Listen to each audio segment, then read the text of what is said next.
आज से कुछ कुछ MCQ प्रैक्टिस भी करते जाएंगे ताकि भूलें ना जो हम पढ़े हैं। चंद्रगुप्त नाटक में कितने पुरुष पात्र हैं? 12, 21, 22, 13। और इसका सही उत्तर है 21। ठीक है, चंद्रगुप्त नाटक में टोटल 21 पुरुष पात्र हैं। कौन कौन थे कमेंट में बताइए। और पाप किसने पूछा? श्वेतांक, विशालदेव, रत्नांबर, चित्रलेखा। इसका उत्तर होगा श्वेतांक। ठीक है, और पाप सबसे पहले किसने पूछा था? श्वेतांक ने। किससे पूछा था? गुरु रत्नांबर से। और उसके बाद रत्नांबर ने विशालदेव से भी पूछा कि तुम्हारे मन में शायद ये प्रश्न भी हो, तो विशालदेव भी बोला कि हाँ। ठीक है, अमर किस कॉलेज में पढ़ता था? Kashi, Prince, Queens, Amarnath. सही उत्तर होगा क्वींस। अमर काशी के क्वींस कॉलेज में पढ़ता था। बंटी की मम्मी जब भी कॉलेज जाने के लिए तैयार होती थी, उन्हें बंटी कैसे देखता था? शंका से, गुस्सा से, प्रेम से या फिर कौतूहल से? सही उत्तर होगा कौतूहल से। जब भी बंटी की मम्मी कॉलेज जाने के लिए तैयार होती थी, ड्रेसिंग टेबल के सामने बैठ जाती थी, ठीक है, तब बंटी जो है कौतूहल से देखा करता था, क्योंकि उसको ऐसा लगता था कि जब भी मम्मी ड्रेसिंग टेबल के सामने बैठती हैं, जो कुछ शीशियाँ वो लगाते हैं, ठीक है, और उसके बाद उनका जो रूप है वो चेंज हो जाता है, परिवर्तन हो जाता है। और वो जिस तरह से घर पर रहते हैं, बंटी को प्यार करते हैं, जब वो कॉलेज चली जाती हैं तो उनका बर्ताव भी चेंज हो जाता है। ठीक है, भाषा के अभिव्यक्तात्मक कौशल हैं, व्यक्ता होगा। ठीक है, सुनना, बोलना, बोलना लिखना, पढ़ना लिखना, सुनना पढ़ना। भाषा के 4 कौशल होते हैं। ठीक है, सुनना, बोलना, पढ़ना और लिखना। और इनका जो क्रम है, पहले सुनना होगा, उसके बाद बोलना, उसके बाद पढ़ना, उसके बाद लिखना। ठीक है, सु, बो, प, ली कहते हैं। इधर उधर मत कीजिएगा, क्रम गलत हो जाएगा। तो अभिव्यक्तात्मक का मतलब क्या है कि बच्चा किन किन कौशलों के साथ अपने विचारों को व्यक्त करता है, ठीक है, यानी बोल पाता है। तो सुनना और बोलना, देखिए सुनकर वो कैसे कहेगा, नहीं, वो बोल कर कहता है। तो ये बोलना जो है एक अभिव्यक्तात्मक कौशल है। उसके बाद लिखना। अगर कोई बच्चा है जो बोल नहीं पाता है, अगर आप उससे कहेंगे कि तुम्हारा विचार बताओ, तो वो लिखकर बता सकेगा, है ना। तो बोलना और लिखना, ये दोनों होते हैं अभिव्यक्तात्मक कौशल। और जो है सुनना और पढ़ना, इन दोनों के माध्यम से बच्चा क्या कर पाता है?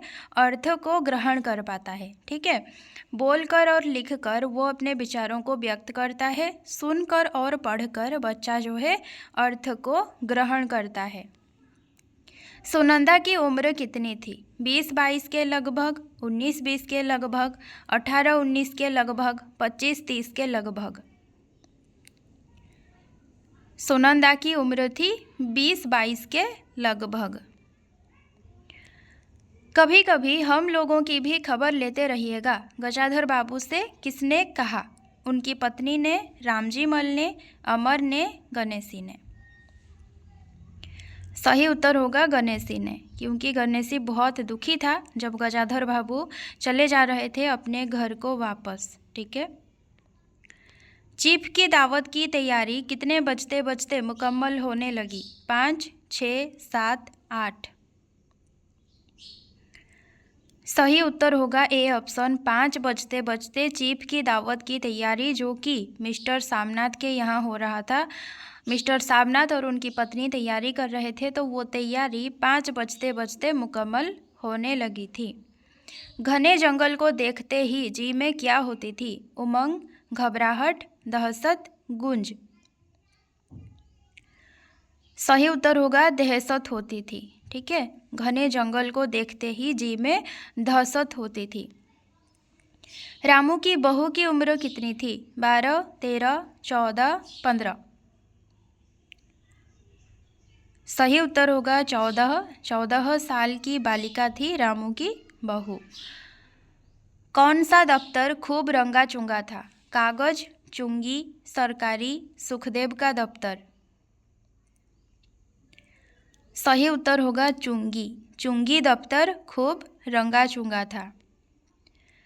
बालक शिवशंभु शर्मा कैसे प्रसन्न होना चाहता था? पार्क जाकर, नानी के घर जाकर, सराय के भटियारों से बुलबुल खरीदकर, केवल एक बुलबुल को अपने हाथ पर बिठाकर। सही उत्तर होगा केवल एक बुलबुल को अपने हाथ पर बिठाकर शिवशंभु शर्मा प्रसन्न होना चाहता था। लॉर्ड कर्जन के 50 लाख के संगमरमर वाले से अधिक मजबूत और सैकड़ों गुना कीमती कौन सी चीज़ है? विक्रम का सिंहासन, रिपन का हृदय, विक्टोरिया महारानी का सन 1858 का घोषणा पत्र, लॉर्ड लैंसडाउन की मूर्ति। सही उत्तर क्या होगा? सी ऑप्शन, विक्टोरिया महारानी का सन 1858 का घोषणा पत्र। लॉर्ड कर्जन के 50 लाख के संगमरमर जो दिल्ली दरबार था उससे अधिक मजबूत और सैकड़ों गुना कीमती चीज थी। छोटे छोटे लाल लाल पुष्प के मनोहर स्तबकों में कैसा डैश भाव है? मोहक, मोहन, मादक, मधुर। सही उत्तर होगा बी ऑप्शन, मोहन। छोटे छोटे लाल लाल पुष्प, अशोक के जो फूल थे उनके मनोहर स्तबकों में कैसा मोहन भाव है। किससे विजय के बाद बुद्ध ने बैरागियों की पलटन खड़ी की थी? महाकाल, विष्णु, इंद्र, मार। सही उत्तर होगा मार। मार विजय के बाद बुद्ध ने बैरागियों की पलटन खड़ी की थी। बुझे हुए अलाव के सामने कौन बैठे थे? माधव घिसू, मुरारी लाल और माहिर अली, यशोधरा और राहुल, मधुलिका और अरुण।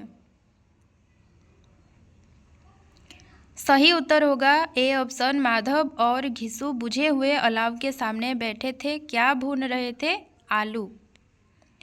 किसका शरीर भारी भरकम था? हल्कू, घिसू, मुरारी लाल, मनोज। इन चारों में से किसके बारे में लिखा गया था कि शरीर भारी भरकम था? हल्कू। ठीक है, नाम उसका हल्कू है, हल्का हल्का, लेकिन शरीर उसका कैसा था? भारी भरकम। क्या स्त्री होना कोई पाप है? किसने कहा? सुनंदा, सुखदा, सकीना, चंपा। सही उत्तर होगा चंपा। जब बंधन से मुक्त होकर बुद्धगुप्त क्या करता है? स्नेह से आलिंगन करता है चंपा को, तो वो कहता है कि ये क्या, तुम तो स्त्री हो। तब चंपा कहती है कि क्या स्त्री होना कोई पाप है? किसके मुख पर मधुर मुस्कान थी? मधुलिका, अरुण, महाराज, किशोरी। सही उत्तर होगा महाराज। जब कृषि उत्सव के लिए आ रहे थे महाराज, तब उनके मुख पर मधुर मुस्कान थी। पुस की रात कहानी कब प्रकाशित हुई थी? 1896, 1908, 1930, 1936। ऐसे क्वेश्चंस आए तो नहीं हैं अब तक, लेकिन याद रखने में हर्ज ही क्या है ना। पुस की रात कहानी कब प्रकाशित हुई थी? 1930 ईस्वी को। सौभाग्य का चिरसंगी कौन है? खजांची, अष्टावक्र, रजिया, दुर्भाग्य। ये लाइन आपको मिल जाएगा अष्टावक्र में। ठीक है, सौभाग्य का चिरसंगी है दुर्भाग्य। गाय की वयः संधि तक पहुंची हुई बछिया कौन थी? श्यामा, गौरा, लालू, पीनी। सही उत्तर है गौरा। गाय की वयः संधि तक पहुंची हुई बछिया थी गौरा। सब सखा मिलकर किसकी हंसी कराने पर उतारू थे? यानी कि किसकी मजाक उड़ा रहे थे? अष्टावक्र, राम वृक्ष बेनीपुरी, श्री कृष्ण, बंटी। सही उत्तर होगा श्री कृष्ण। किसकी चोटी लंबी और मोटी थी? कृष्ण, बलराम, बुद्ध, राहुल। सही उत्तर है बलराम। प्रेम संबंध किसकी रुचि का विषय है? मन, देह, दैव, समय। ये क्वेश्चन आपको भ्रमर गीत में मिल जाएगा। प्रेम संबंध मन की रुचि का विषय है। और गोपियों के पास जो एक मन था वो किसके साथ चला गया था? श्याम के संग। ठीक है।